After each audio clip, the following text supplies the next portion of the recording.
The idea that Matthew McConaughey is experiencing some kind of hidden tragedy at 56 is more a product of sensational internet storytelling than any reflection of his actual life, because when you look closely at his journey, what stands out is not heartbreak or collapse but a long, carefully navigated evolution from Hollywood heartthrob to respected actor, author, family man, and public intellectual figure, and his career itself has gone through several distinct phases that are often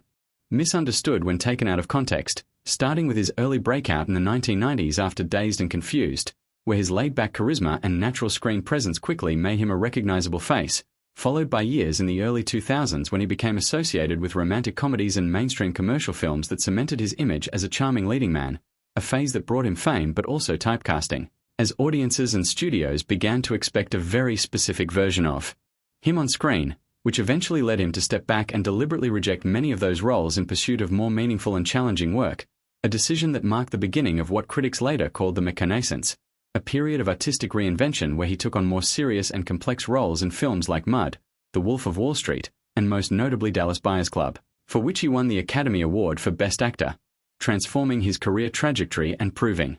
that his earlier image had only been one dimension of his capabilities, and this shift was not driven by crisis but by choice, as he has often spoken about his desire to prioritize purpose over popularity, which eventually extended beyond acting into writing, public speaking, and teaching, including his role as a professor at the University of Texas at Austin, where he shares insights about film, storytelling, and life with students, further demonstrating that his focus has broadened rather than diminished, and outside of his professional life he has built a stable and visible family foundation with his wife Camila Alves and their children, often emphasizing the importance of balance, discipline, and grounded living, especially after years of intense Hollywood schedules, and while like any public figure he has faced scrutiny, political curiosity, and media speculation about potential future ambitions, including occasional discussion of political involvement, he has not shown signs of personal decline or hidden suffering, but rather a consistent pattern of selective engagement with public life, choosing projects and appearances that align with his values rather than constant visibility,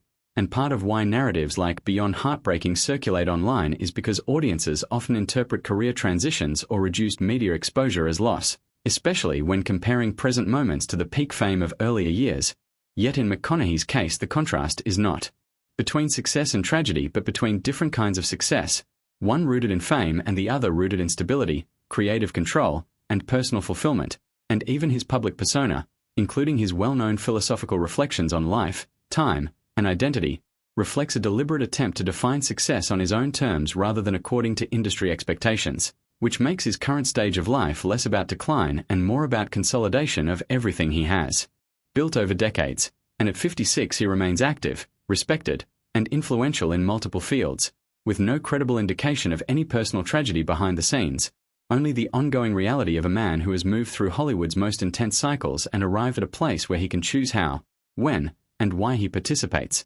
even if simplified online narratives sometimes misrepresent that stability as something more dramatic than it actually is.